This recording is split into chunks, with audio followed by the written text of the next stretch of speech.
ಪ್ರಮುಖವಾದ ಅಂಶ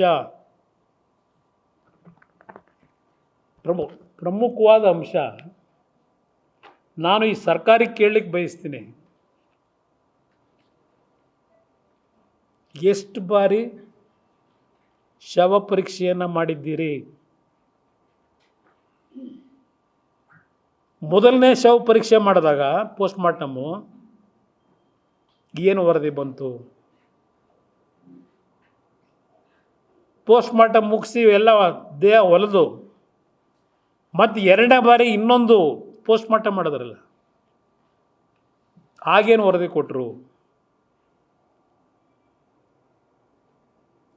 ಎರಡನೇ ಬಾರಿ ನೀವು ಪೋಸ್ಟ್ ಮಾರ್ಟಮ್ ಮಾಡಿದಾಗ ಯಾರು ಎರಡನೇ ಬಾರಿ ಪೋಸ್ಟ್ ಮಾರ್ಟಮ್ ಆಗಬೇಕು ಅಂತ ಒತ್ತಾಯ ಹಾಕಿದವರು? ಇಲ್ಲಿರ್ತಕ್ಕಂಥ ಪ್ರಶ್ನೆ ಇಲ್ಲಿ ಪ್ರಮುಖವಾಗಿ ಮಾಧ್ಯಮದ ಸ್ನೇಹಿತರು ಅರ್ಥ ಮಾಡ್ಕೋಬೇಕೀಗ, ಈ ನಾಡಿನ ಜನ ಅರ್ಥ ಮಾಡ್ಕೋಬೇಕು. ಎರಡನೇ ಬಾರಿ ಪೋಸ್ಟ್ ಮಾರ್ಟಮ್ ಮಾಡಿದ್ರಲ್ಲ, ಯಾರಿಂದ ಪರ್ಮಿಷನ್ ತಗೊಂಡ್ರಿ? ಯಾರನ್ನು ಮೆಚ್ಚಿಸ್ಲಿಕ್ಕೆ ಎರಡನೇ ಬಾರಿ ನೀವು ಪೋಸ್ಟ್ ಮಾರ್ಟಮ್ಗೆ ಆದೇಶ ಮಾಡಿದ್ರಿ? ಯಾರು ಆದೇಶ ಮಾಡಿದವರು? ಎರಡನೇ ಬಾರಿ ಪೋಸ್ಟ್ ಮಾರ್ಟಮ್ನಲ್ಲಿ ಏನು ಬಂತು? ಮೊದಲನೇ ಬಾರಿ ಏನು ಬಂದಿತ್ತು? ದಯವಿಟ್ಟು ಸತ್ಯ ಹೇಳಿ, ಏಕೆಂದರೆ ಸತ್ಯವನ್ನಲ್ಲದೆ ಬೇರೆವೇನೂ ಹೇಳುವುದಿಲ್ಲ.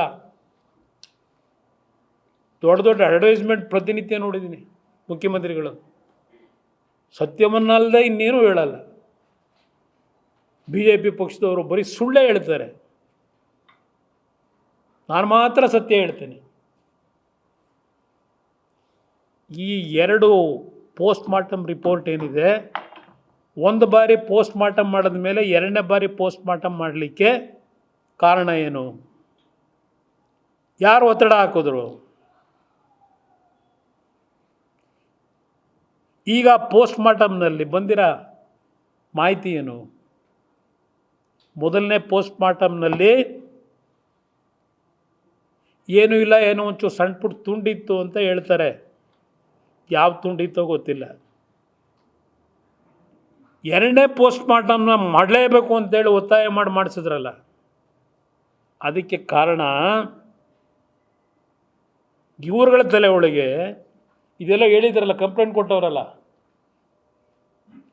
ಜನಾರ್ದನ್ ರೆಡ್ಡಿನ ಗುಂಡಾರಿಸಿ ರಾಜಶೇಖರನ ಸಾಯಿಸಿದ್ದು, ಬೇರೆಯವ್ರಿಗೂ ಇದೇ ಗತಿ ಮಾಡ್ತೀನಿ ಅಂತ ಅಂದ್ಬಿಟ್ಟು ಜನಾರ್ದನ್ ರೆಡ್ಡಿ ಹೇಳಿದ್ರು ಅಂತೇಳಿ ಒಂದು ಕಂಪ್ಲೇಂಟ್ ತಗೊಂಡಿದ್ದೀರಲ್ಲ, ಅದನ್ನು ಸತ್ಯ ಮಾಡೋದಕ್ಕೆ ಎರಡನೇ ಪೋಸ್ಟ್ ಮಾರ್ಟಮ್ ಮಾಡಿ ಅಂತ ಹೇಳಿ ಯಾರು ನಿಮ್ಗೆ ಒತ್ತಾಯ ಹಾಕಿದವರು? ಏನು ಸೂರ್ಯನ ಬೆಳಕು ಬಿದ್ದು ಬಿಡುತ್ತಾ ಎರಡನೇ ಪೋಸ್ಟ್ ಮಾರ್ಟಮಲ್ಲಿ?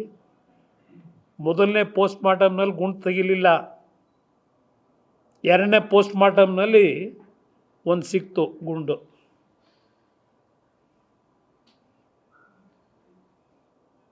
ಇದು ನಡೆದಿರೋ ಘಟನೆ.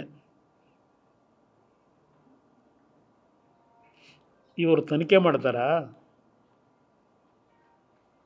ನ್ಯಾಯ ಕೊಡ್ತಾರಾ? ಈ ರಾಜ್ಯದ ಜನತೆಗೆ ರಕ್ಷಣೆ ಕೊಡ್ತಾರಾ ಇವರು?